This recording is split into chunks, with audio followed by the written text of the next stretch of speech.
Welcome to Jobbed Out, the wrestling editorial that reminds you that if you want to wear a mask in public during a pandemic, well, you're just not a real wrestling fan. Well, I was going to do the most off-the-board thing a wrestling YouTuber can do and talk about something I feel AEW has been doing wrong for months, but of course, WWE had to have a hold my beer moment. So Jesus. Now I'm sure you've heard about this, but earlier this week, the WWE allowed a small number of fans to attend Monday's tapings for Raw, NXT, and Smackdown. By fans, I mean friends and families of NXT and developmental performers joined these very same performers in the crowd to add some much-needed ambiance to a struggling WWE product. Well, some word had gotten out, despite signing non-disclosure agreements, about these friends and families and how they were treated. Now, there was heat on the WWE last time when they brought in the NXT talent to cheer for Raw and SmackDown. 12-hour days, not being allowed to sit, having to eat their packed lunches outside because they weren't allowed in catering, or to sit and eat with other people who are under the same contracts they are. Hell, there was heat on them because while the competition had been administering actual COVID-19 tests, WWE had only been using thermometers to test for fever, which is great if you have symptoms like a fever, but we've known for months that a lot of the spread has been happening asymptomatically, that is, before people see signs of the virus.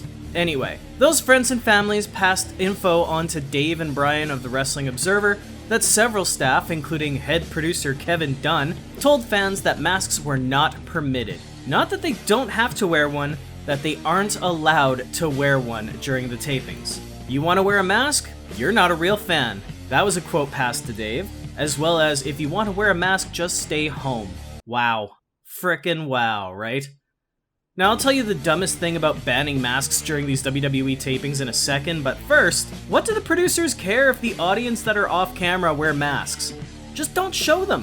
Focus your camera on the wrestling ring like you've been since March, because no one at home is tuning in out of interest to see whether somebody wearing an Iconics shirt is booing the Iconics. Again. Also, you saw the greatest wrestling match ever, right? Kevin Dunn should be chomping at the bit to have fans covering their faces so they can pipe in whatever audio they want without the people at home knowing that it's fake. There I go using that word again. Now, you want to know why this ban is the stupidest thing the WWE can do? It's not because of the health risk, and it's not because there's a select group of, and this is my personal opinion here, selfish morons who think that masks are a sign of weakness, the same way kneeling is a sign of treason. And it's not because these talents are being forced to yell and cheer and be active and spit particles for an entire day. But it's a dumb freaking idea to ban masks during these tapings because WWE Shop sells masks. Not only are they screwing up by telling people that masks aren't just important, they're a problem, they're screwing themselves out of merch sales online. Put the masks on in your crowd and promote them, you jackass. So the WWE actually addressed this concern with the dumbest PR response I've ever seen, and I quote, "A select number of friends and family were permitted to attend WWE's TV production. The individuals were required to participate in medical screenings prior to entering the closed set at our training facilities, and were kept apart from in-ring performers and production personnel. Attendance was below 20% capacity, and social distancing guidelines were adhered to, with at least 6 feet between parties, thus face masks were not required." My response: let me remind you again that it's not that the masks were not required, it's that the masks were prohibited. And you know what happened? One day later, a single developmental performer, whose name has not been made public, tested positive for COVID-19. Despite all these medical screenings that they claim to have been performing. So, now performers are at risk, friends are at risk, families at risk. Old men like Vince McMahon and Ric Flair, who nearly died a couple years ago, are at risk. And yesterday, the WWE actually had to postpone their tapings. They had intended to film next week's shows until those tests have been done.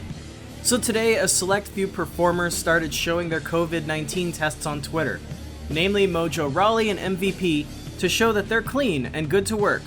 And just a short while after that, the WWE banned performers from speaking on social media about these tests. Why?